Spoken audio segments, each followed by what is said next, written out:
우연히 그런 얘기를 하면서 우리 아버지가 변호사였는데 나는 이미 늦었어. 우리는 사실 봐야 되고 뭐 법대를 가야 되고 난 이미 늦었어. 이렇게 얘기를 했더니 진짜 바닥까지 떨어져 보면 뭐 두려운 게 없어지더라고요. 방향을 바꾸려면 이제 바람을 거슬러 가야 된다. 제 책에도 나오지만 그때는 굉장히 두려웠어요. 처음에는 딱 그 얘기를 들었을 때 죽음이 딱 생각나고 두렵고, 조금 지나니까 그럼 이제 MBA를 졸업하고 로스쿨 가셨는데 보통은 이제 MBA 졸업하면 이제 뭐 글로벌 기업이나 다국적 기업에 좋은 연봉을 받고 가는 걸 생각했을 텐데 로스쿨 진학은 어떻게 하시게 된 거예요? 당시엔 우리나라에 로스쿨 제도가 없었거든요. 근데 저희 아버지가 법대를 나오셔서 그 베트남 전쟁에 가시느라고 고시를 못 봤어요. 그래서 아버지가 한 번도 뭐 변호사가 못 된 거에 대해서 저한테 말을 안 했는데 제가 아무래도 그걸 가지고 있었나 봐요. 그래서 MBA를 했는데 이제 전 세계에서 각 사람들이 다 오잖아요. 거기에 어떤 분이 변호사 하시던 분이 오셔서 이제 우연히 그런 얘기를 하면서 우리 아버지가 변호사였는데 나는 이미 늦었어. 우리는 사실 봐야 되고 뭐 법대를 가야 되고 난 이미 늦었어. 이렇게 얘기를 했더니 그분이 여기 로스쿨 제도 있다고 알아보라고 그러더라고요. 그래서 그때부터 조금 '그런 게 있나?' 싶었다가 MBA를 했는데, MBA는 이제 여러 과목들을 하잖아요. 제가 대학교 다닐 때는 뭐 회계, 통계 이런 걸 다 피해 다녔어요. 어려운 거 싫어 가지고. 근데 MBA를 하는데 재밌더라고요, 그런 것들이. 그리고 법도 인제 상법을 하는데 재미있었어요. 그래서 '아 이거 한번 해 봐야 되겠다.' 그래서 하게 됐죠. 그럼 로스쿨도 그냥 진학을 바로 하신 건가요? 로스쿨을 지원해서 인제 합격을 받아야 되고, 제가 돈이 인제 다 떨어졌잖아요. 근데 당시만 해도 영국의 은행에서 변호사가 될 로스쿨에 합격한 사람들은 가능성이 많으니까 그 사람들한테 학비 지원을 해 줬어요, 대출. 그래서 학비 대출 받아서 했죠. 그렇게 이제 한국에서 이제 뭐 승무원 하시다가 이제 외환위기 맞고 이제 영국 가서 정말 가게 문 두드리며 "나 채용해 달라."고 하고서 그 바닥부터 하셔 가지고 MBA 졸업하시고 로스쿨 졸업하시고 변호사가 되셨는데 그 과정에서 배운 삶에 대한 뭔가 지혜라든지 뭐 깨달음 같은 게 있으실까요? 네, 그렇죠. 진짜 바닥까지 떨어져 보면 뭐 두려운 게 없어지더라고요. 그래서 어떤 분들한테는 이것도 바닥이 아니지만 저는 당시에 그게 바닥이라고 느꼈거든요. '바닥까지 떨어져 보면 다 된다.' 그리고 정말 방향을 바꾸려면 이제 바람을 거슬러 가야 된다. 제 책에도 나오지만 꼭 방향을 바꿔야 되는 건 아니에요. 어떤 선택도 저는 틀린 선택은 아니라고 생각을 해요. 근데 '내가 방향을 바꾸는 선택을 하고 싶다.' 그러면 '바람을 거스르는 아픔도 감수해야 된다.' 그 말을 하고 싶고, 저 같은 경우도 영국에 MBA를 준비를 하고 있을 때 사실 그때 당시에 인제 아랍에미리트라고 항공사에서 한국 승무원 1 기를 뽑았었어요. 정말 경쟁이 피가 터졌죠, 그때 IMF 때니까. 근데 어떻게 됐어요, 몇 명 안 뽑는데. 그래서 굉장히 많이 고민을 하다가, 그거는 제가 하던 길이고 크게 뭐 아주 다른 길은 아니잖아요. 그리고 보이는 길이고.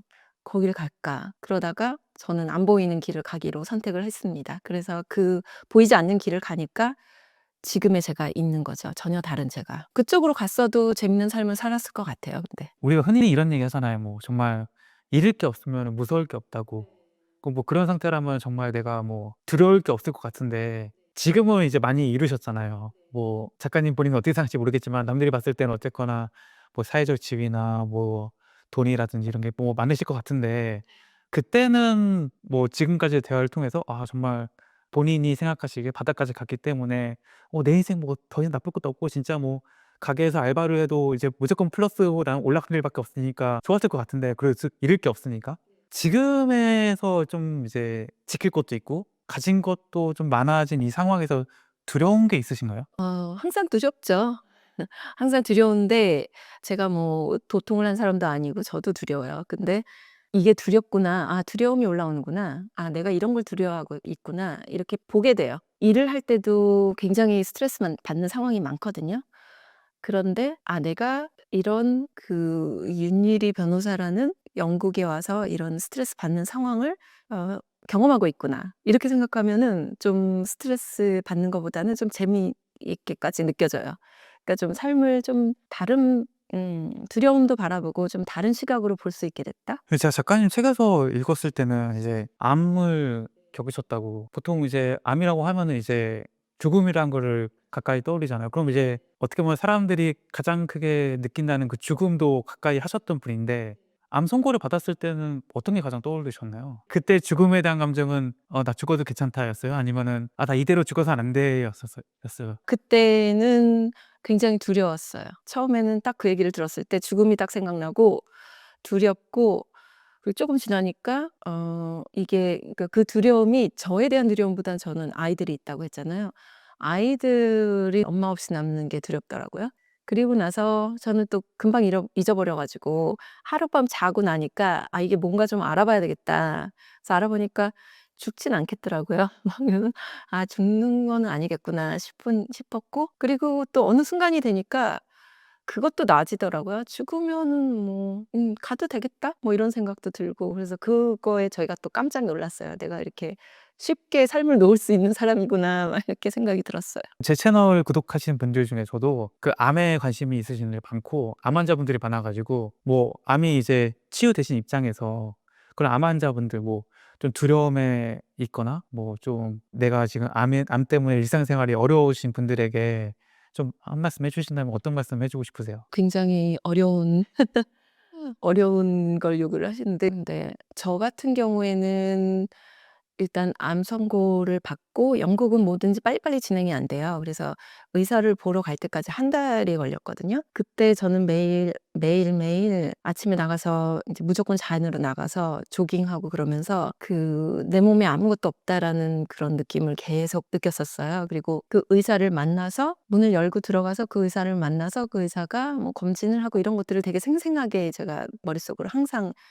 그 재현을 해 보고, 어차피 암이 걸렸으니까 이 암에 대해서 생각하는 것보다는 '암이 없다.'라고 생각을 했을 때, 저는 의사가 "아 오진이에요."라고 하는 거를 상상을 했었거든요.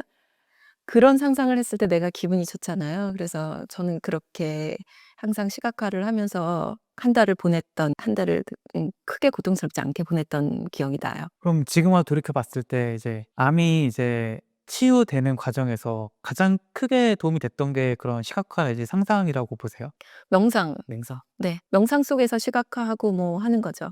그래서 명상을 해서 뇌파를 떨어뜨리고 그 상황에서 '내 몸에 아무것도 없다.'라는 그런 생각을 하고, 저 같은 경우는 이제 어떤 우주에서 치유의 빛이 내 몸으로 들어와서 그 스프레이처럼 이렇게 퍼져 가지고 제 몸 치유하는 것 같은 그런 느낌을 항상 느끼고 그랬거든요. 그래서 그런지 뭐 수술하고도 뭐 벌떡 일어났고 그리고 나서는 훨씬 더 건강해졌어요. 그 작가님의 책에서 제가 여쭤보고 싶었던 게 인생은 문제 해결 게임이 아니라 존재 확장 게임이라고 표현을 해 주셨어요. 이제 보통 많은 사람들은 이제 하루에도 수많은 문제들이 생기고 이걸 또 해결하면서 살아가는 게 삶이라고 생각하시는 분들이 많거든요. 근데 이제 이런 거가 아니라 "존재 확장 게임이다."라는 표현은 제가 이제 작가님 책을 처음 봤는데 이 존재 확장 게임이란 건 어떤 의미인가요? 문제가 있는데 나는 똑같은 사람이면 또 똑같은 형태는 아니라도 비슷한 게 계속 생기거든요. 그러면은 나는 그 문제만 해결하다가 내 삶을 다 쓰게 되죠. 근데 내가 그 문제보다 훨씬 큰 존재가 되어 버리면 문제는 해결할 필요 없이 그냥 사라지거든요. 그래서 나는 존재 확장 게임, 내가 존재가 커지면 또 더 큰 문제가 와요. 그럼 더 키우면 되죠. 더 키우면 되고. 그래서 그게 저는 "인생은 존재 확장 게임이다."라고 얘기를 하는 건데, 내 앞에 어떤 문제가 생겼을 때 이게 문제로서 다가오는 거는 이 문제의 크기가 나보다 크기 때문에 해결이 어렵기 때문에 이제 문제라고 느끼는 건데 이것을 이렇게 생각하지 말고 '아 내가 이 문제보다 커지면은 이거는 문제가 되지 않는다.' 이런 관점이라는 말씀이신 거죠? 그럼 이 존재를 어떻게 하면 키울 수 있나요? 저는 이제 명상해서 제가 그 우주 명상이라는 거를 개발했다 그러면은 쪼끔 이상하긴 한데, 그런 비슷한 명상들이 있는데 인제 제가 저한테 맞게 만들었거든요. 그래서 아주 우주처럼 커지는 그런 느낌을 매일매일 했어요. 매일 아침에 일어나서 하고 저녁에 자기 전에 하고, 지금은 하지 않아도 그냥 그런 큰 사람으로 있을 수가 있어요. 그래서 그걸 매일매일 하다가 보니 존재가 커졌죠.